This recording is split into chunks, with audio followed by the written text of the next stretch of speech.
বন্ধুসকল এখন dark comedy thrilling আৰু ছাছপেন্সৰ কাম আহি গ'ল বলিউডৰ ফালৰ পৰা, যি নেকি ডাইৰেক্ট নেটফ্লিক্সত ৰিলিজ হৈ গৈছে। আৰু সেই চিনেমাখনৰ নাম হৈছে মা বেহেন। মানে মা বেহেন শব্দটো শুনিলে আপোনালোক অশ্লীল গালি গালাজ টাইপ লাগে, কিন্তু চিনেমাখনৰ নামটোৱে হৈছে মা বেহেন। আৰু চিনেমাখন সঁচাকৈ সেই মা বেহেন টাইপেই ওলালে, মানে গালি গালাজ টাইপ নহয়, কিন্তু চিনেমাখন একদম আপোনাৰ মূৰৰ বিষ কৰি দিব। থ্ৰিলাৰো দিছে চিনেমাখনত, ছাছপেন্সো ৰাখিছে আৰু এটা ডাৰ্ক কমেডি টাইপো ৰাখিছে। বাট মই সেই তিনিটা ছাবজেক্টৰ এটাও এই চিনেমাখনত তেনেকৈ বহুত বেছি পৰিমাণে ভাল একো নাপালোঁ। এক্টিং ৱাইজ সকলোৱে ভালেই কৰিছে, ষ্টাৰিং মাধুৰী দীক্ষিত, তৃপ্তি ডিমৰি আৰু ইফালে ধাৰণা দুৰ্গা, যি নেকি সকলোৱে কাম ভালেই কৰিছে। কিন্তু কণ্টেণ্ট ৱাইজ চিনেমাখন বহুত বেছি পিছত থাকি গ'ল। ইয়াৰ যিটো ট্ৰেইলাৰ আহিছিলে, ট্ৰেইলাৰটো বহুত বেছি হাইপ ৰাখিছিলে এটা ভাল মানে ছাছপেন্স ক্ৰিয়েট কৰিবৰ কাৰণে। আৰু মই সেই ট্ৰেইলাৰটো চাই চিনেমাখনৰ মোৰ এক্সপেক্টেশ্যন বহুত বেছি আছিলে, কিন্তু যেতিয়া মই চিনেমাখন চাই দিলোঁ তেতিয়া মোৰ মানে চিনেমাখন এটা টাইম ৱেষ্ট হ'ল। মোৰ সঁচা কথা ক'বলৈ গ'লে এই চিনেমাখন মই একদম ভাল নাপালোঁ। বহুতে ভাল পাব পাৰে, বাট চিনেমাখন মানে এজ গুড, মানে ইমান মানে খাছ নহয় যিমান খাছ হ'ব লাগিছিলে। ইয়াৰ ডাইৰেক্টৰ সুৰেশ ত্ৰিবেণীয়ে যিখন চিনেমা ডাইৰেক্ট কৰিছিলে লাষ্ট আপোনাৰ সুবেদাৰ অনিল কাপুৰ ষ্টাৰৰ, তো সেইখন মুভিটো ইয়াতকৈ বহুত বেছি দামদাৰ আছিলে, কিন্তু এইখন মুভিত সেইটো কেটেগৰীত একেবাৰেই নপৰে।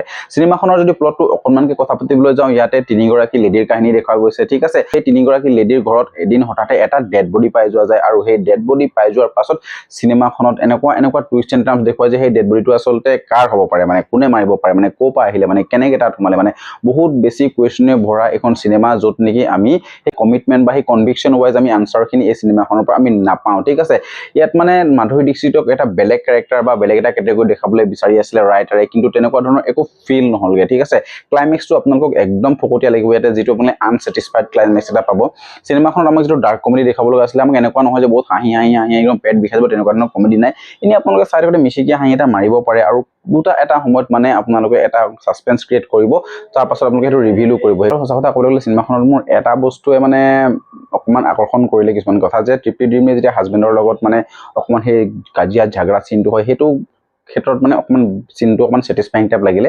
বাকী বেলেগ একো তেনেকৈ একো নহয়। মাধুৰী দীক্ষিতক আমি বহুত বছৰ পাছত এনেকুৱা চিনেমা দেখি সেইটো ভাল লাগিছে।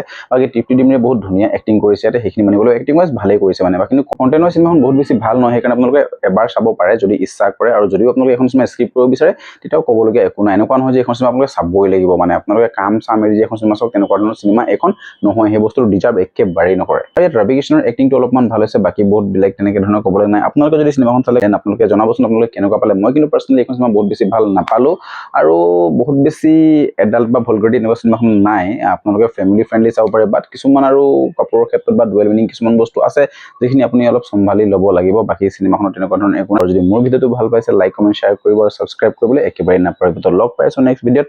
আজিলৈ বাই বাই।